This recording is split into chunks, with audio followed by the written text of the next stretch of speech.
All right, we are going to go into the next section, 3.3. And this section is, it's called increasing and decreasing functions in the first derivatives test. Now, in the last section, we found out where the extrema are. Now we're going to delve into a little bit more about what the graph looks like and where it's increasing and decreasing. Increase and decreasing functions. Here is the book's definition, and this is a lot easier than it sounds. From left to right, if it's falling, it's considered a decreasing part of the graph. Whereas not going up or down, that's the constant part of the graph. And where it is going up, it's increasing. Now make sure that you're reading from left to right, because if you're going from right to left, then this would be decreasing. But we're going to always go from left to right, so it's decreasing in constant and increasing. And when we're talking about decreasing, increasing, we're talking about the y value. As x is getting larger, the y is getting smaller. So that's why it's decreasing. And x is getting larger, the y does not change. That's why it's constant. And as x is getting larger, the y is getting larger. Then that part is increasing. All right. So there's your parts, and this is just a fancy way of saying that. Okay. And let's see. For testing, and they're going to refer to this as theorem 3.5. And one thing to know about theorems in math books, theorems are specific to that math book. So even though this is a theorem in calculus, but 3.5 just is theorem 3.5 for this particular textbook. So in another textbook, might be theorem 4.2 or whatever, depending on what chapter it was from. So all you have to know it's a theorem. Okay, it means that's something that was proven by some mathematician. And the test for increasing and decreasing is that the slope, the derivative, is positive, will tell you that it's increasing. If the slope is negative, then it's decreasing. And if the slope is 0, then it's constant. Okay, that there's positive slopes, negative slopes. So that's theorem 3.5. So if they refer to 3.5, you know that it just means that the derivative, negative derivative, it's going down, positive derivative, it is increasing. Okay. Okay, let's start with this problem here. Find the open interval on which f of x is increasing or decreasing. So first, we're going to find the critical numbers. So we're going to find this point here and this point here where the slope is 0. Okay. So we're going to take our derivative, which is 3x squared minus 2 times a half. Those cancel. This will be 3x. Take a 1 from the 2, that's a 1. So that's my derivative. Now we want to set that equal to 0. And then we can factor out our 3x. Using the zero product property, I have 3x is equal to 0, which will give me x is equal to 0. And x minus 1 is equal to 0, which x is equal to 1. And notice that there's my 0 and there's my 1. That's where we have a critical number. Critical number is where the slope is flat, 0, and 0 in both these places. So now we're going to find out where it's increasing and decreasing. So we're going to set up a table. And that table is going to have our critical numbers as our points of interest. Okay, so we have 2 critical numbers. That means we're going to cut our graph into 3 pieces. One is where x is equal to 0. One is where x is equal to 1. So we're going to test. We have to test a point that's less than 0. So we test a point that's less than 0. Let's say we test -1 would be a good test. Okay, -1.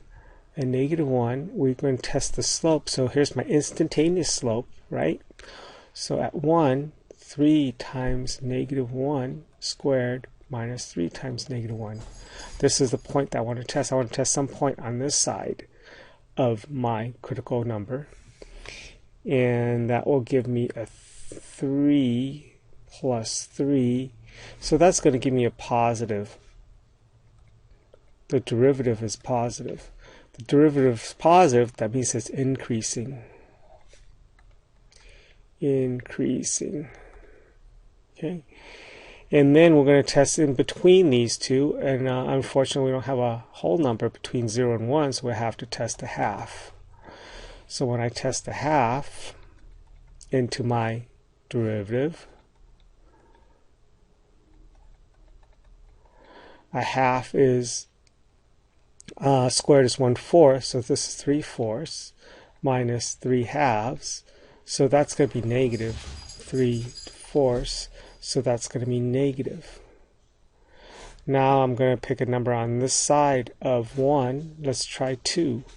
So we're going to go 2 squared times 3 minus 3 times 2. That'll be 4. That's 12 minus 6. That's positive. Okay, so now it's decreasing and increasing because it's positive. So that tells me that this was increasing, decreasing, and increasing. So we know now that this has to be a maximum, and this is a minimum. Because it was increasing until I hit my maximum, then it was decreasing, and then when I hit my minimum, it's increasing again, right? Because it's increasing and decreasing, then this critical point has to be a maximum. If it's decreasing and then becomes increasing, then it was my minimum. Okay, so find the open intervals on which this is increasing or decreasing. So the open intervals are from -infinity to 0 will be increasing. And also from 1 to infinity are increasing and decreasing. We have from 0 to 1.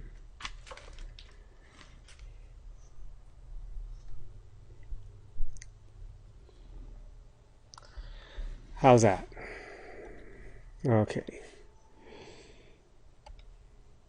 So this is the guidelines that they give you in the book. So it's finding the intervals of where the function is increasing or decreasing. So you can have these open intervals. So you're trying to find these open intervals. You first locate the critical numbers, right? Take the derivative and solve it for 0. Determine the signs. Take a test a piece of that, each piece of that graph between your critical numbers, and see what the signs are. And then use theorem 3.5. That's whether it's a negative in your interval for the derivative means that it's decreasing, increasing where it means it's positive, and where 0 is where it's constant. So these are the guidelines for that. And then it says that it also works if you do it this way, which, you know, is what we just did. All right. The first derivatives test is pretty much what we just did there. It says let C be a critical number. C is a critical number of the function on a continuous open interval. And if f is differentiable on the interval, except possibly at C, that means C may not be differentiable at this point, meaning that it could have been a sharp turn at C. All right. then we're going to be able to tell whether it's a minimum or a maximum. If the derivative changes from negative to positive, when the sign changes from negative to positive for the derivative, that means it's a minimum. If it changes from positive to negative, it's a maximum. All right? And then we have these weird things where we have a monotonic. That's a fancy word for saying it doesn't change. It only has one direction. It's increasing on the whole thing. Okay, but there was a critical number here, so that the slope became 0 for just a second, and then it kept on going. So if it's increasing and then it's still increasing, that means there was neither a maximum or a minimum. Or the other way, if it's negative and negative past our critical point, we also don't have a maximum or a minimum. Just be careful. Sometimes we plug the number in incorrectly and get the wrong sign, and you actually were supposed to get a positive on this side, and you didn't get a positive, and you just got a negative sign. You might think it looks like this, but just be real careful with your math, your computations, and don't lose negative signs, and you'll be fine. Okay. Let's try this one here. We have this function. So the first thing we want to do would be to find the critical numbers. And but don't forget to check that it's continuous. And this is continuous. Although there are points on this graph that are not differentiable. You don't know that yet, but we'll see in a second. When we take our derivative, it looks like I have to use a chain rule, right? This thing in here. So I'm going to go,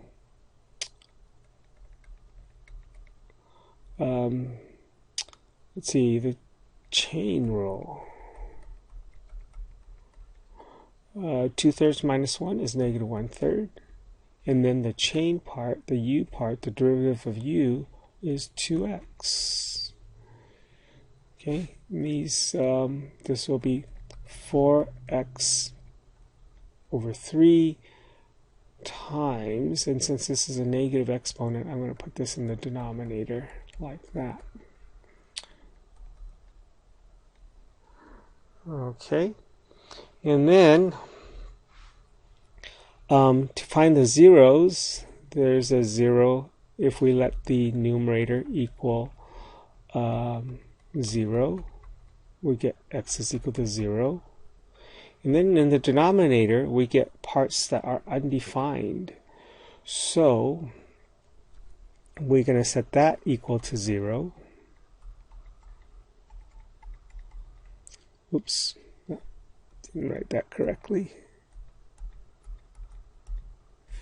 Okay, so that's going to equal 0. Divide both sides by 3.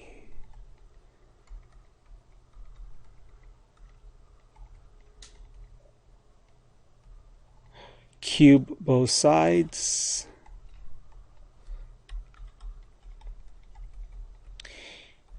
Add the 4, or you can factor this. Let's do it.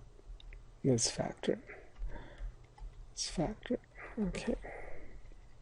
Either way, you could have added the 4 to the other side and taken the square root, and you still get x is equal to a positive 2 and a negative 2. So we have 3 critical numbers. And we're going to make our chart. Okay. Now we have 3 critical numbers. We're going to have 4 pieces. I'm just going to take my graph and it's going to cut it 3 times. I'll have 4 pieces. So there's my 4 pieces there. And the smallest one is a negative 2. Going to have a 0 and a positive 2. And then we're going to test. And then we're going to find the sign. Okay. And then we're going to decide whether it's increasing or decreasing. I or D. Alright, so we're going to test, let's say, negative 3. Negative 3 in here would give me a negative number. let's see here. -3, because this negative sign would square, that would make that positive. That's 9, and this all will be positive, and then -3 would make that negative, so I have a negative. So this is going to be negative. If I use a -1,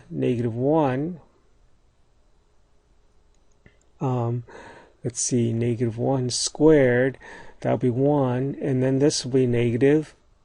So this is negative, and to the 1/3 power, that's still going to stay negative, and have negative over negative, that's a positive for -1. I'm going to try +1. +1, that should be negative because this part's negative, and it's positive in the numerator. And how about if I try 3 up here? 3 will give me a 12, that's 9, that should be positive. Right? The tricky part is right here. Whichever sign you have up here, that's going to be that sign, but this sign will change depending on whether, well, after you square it, you subtract it from 4, whether it's going to be positive or negative. So we have a decreasing here, increasing, decreasing, and increasing. So from this, I can say that the extrema at 2 is a minimum, and at 0, because it goes from positive to negative, it's going to be a maximum. Or I said minimum, but I wrote maximum. Okay. Let's try it again. It goes down and then up, so it has to be a minimum. Oop, I need my erase pencil. So that's a minimum, a maximum. And then on this one, it goes from negative to positive, so that's minimum. Okay, so those are my extrema. And now let's look at what the graph looks like. The graph actually looks like this. So you remember that we had 2 places where the denominator was 0. That's our sharp turns. Okay, and we had a 0 up here. All right. So our minimum. Oh, by the way, when you're doing these, I forgot to tell you, to find the actual point of the minimum or maximums, you actually have to plug this back in to the original equation to get the y value, because this is y. Don't try plugging it into the derivative, because if you plug into the derivative, you're only going to get the sign at this point, okay, which is going to be undefined. When you plug the -2 back in there, you're going to get division by 0. If you plug the 0 back into the derivative, you're going to get a 0, which that's not what you want. You want to plug it back into the original equation to get the y value here.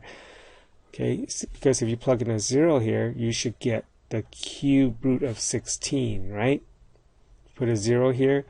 This will be the cube root of 16. Because we square the 4, -4, we get 16. And the 1/3 part of that, that's the cube root. And so on. And if you put -2 here, you square that, you get 0. And 2/3 of 0 to the 2/3 power is still 0. And same thing for this one. Hope that makes sense. Okay. All right. Last example, and then we're done. All right. Here's the graph. We're going to find the extrema. So it looks like we have no chain rule, but we do have a quotient rule here. So we're going to take the derivative. First, we're going to decide whether it's continuous. It's not continuous, but there are 2 parts to this. Okay, 2 separate pieces. And we can find the extrema for each individual piece.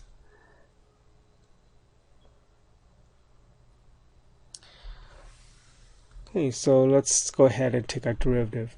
But before I do that, instead of using the quotient rule, I see that I can actually take this thing apart like this.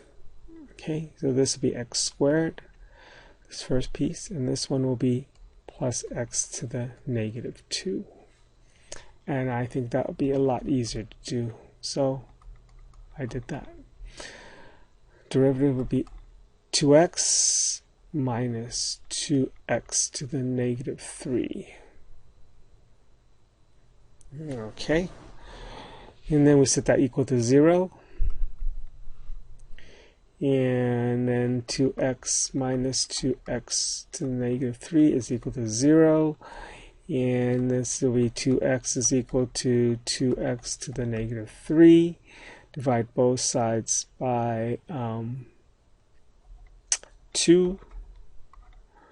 Maybe I didn't really want to do this way. This will be 1 over x cubed.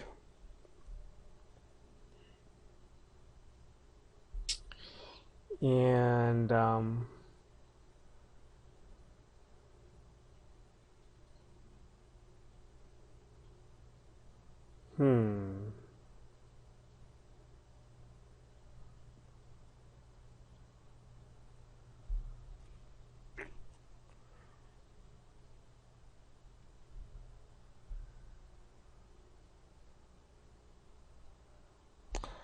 going to lose something here. I'm going to lose the fact that this was in the denominator. So let's back up here.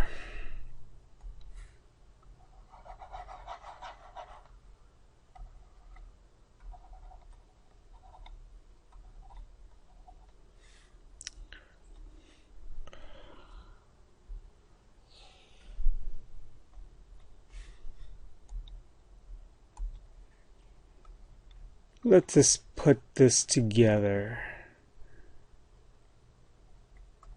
Oh, I see why that didn't work. Yes, that wouldn't have worked. All right, because of this is a quotient here, so I actually do need a common denominator. So I'm going to multiply by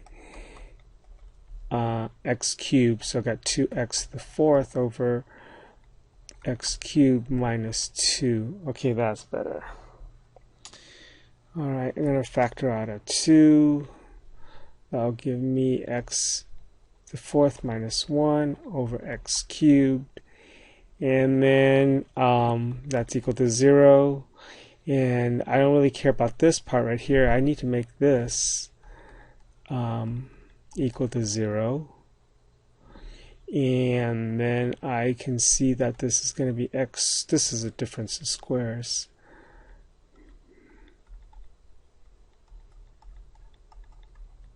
I can never make that equal to 0, but this I can factor again, difference of squares again. Since I can never make that 0, I'm not going to ignore that. So now x is equal to 1 and negative 1. And these are my 0 slopes down here. And then I have an undefined slope up there of 0, because when I try to make this the denominator equal 0, I get x is equal to 0. There's a place where there was no x. There's no domain there. Okay. All right. Now you are going to do the all that other stuff you need to do here. The first derivatives tests, increasing, decreasing. So I have a negative 1, a 0, and 1. And notice that I do have to test the part that doesn't exist here. The domain, there's no domain at x is equal to 0. The graph will never end up at 0. So we have our test, we have our derivative, and then we have our increasing or decreasing. So less than negative 1, it would be negative 2. This would be a negative 1/2, positive 1/2, and let's try 2 here. And where do we put these in? We put it back into the derivative because we want to find out the sign of the derivative. So I'm going to put a negative 2 in here. That would give me a negative number. And then this will give me a, let's see, I'm going to put it in here because I can see it a little bit better. This will be negative, this will be a positive, and this will be negative. We'll just have to figure out which one's bigger now. So this is 2 times negative 2 over 1 minus 2 over negative 8.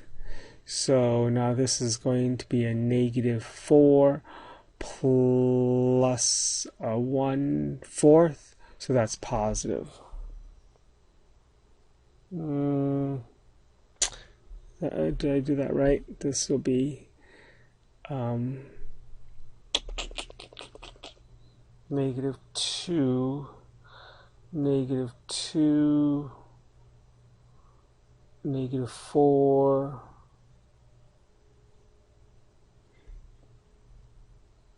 negative 4 plus 1/4. That's going to be negative. So this is decreasing.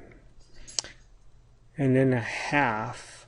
So this was a half. This will be a negative 1. And this will be positive.